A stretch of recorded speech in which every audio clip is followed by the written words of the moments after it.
All right, welcome to Module 2. Congratulations, you made it through Module 1.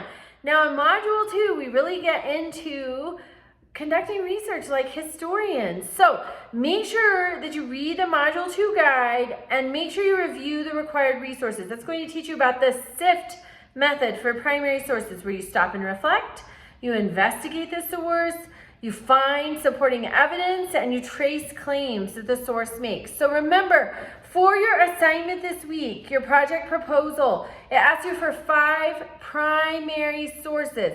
Primary sources are raw materials. They don't explain anything. They don't contextualize anything. They don't give the history of. They just are. So for example, if you're doing something with the Indian Removal Act, the Indian Removal Act itself is a primary source.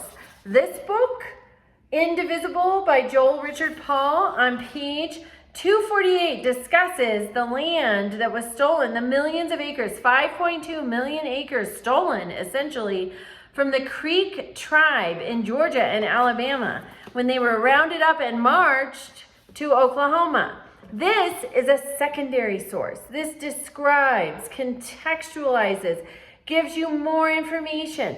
So the Indian Removal Act itself would be a primary source.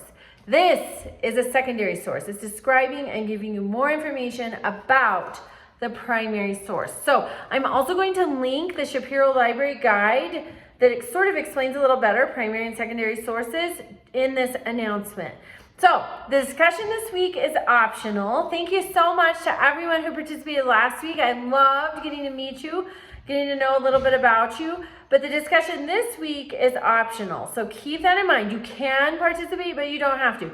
The assignment, though, is mandatory, and using 5 primary sources is mandatory.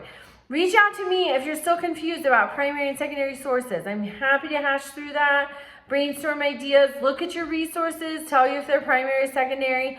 And so reach out to me. Also, if you look at the module guide, if you review the required resources, you'll have a good idea of what primary sources are.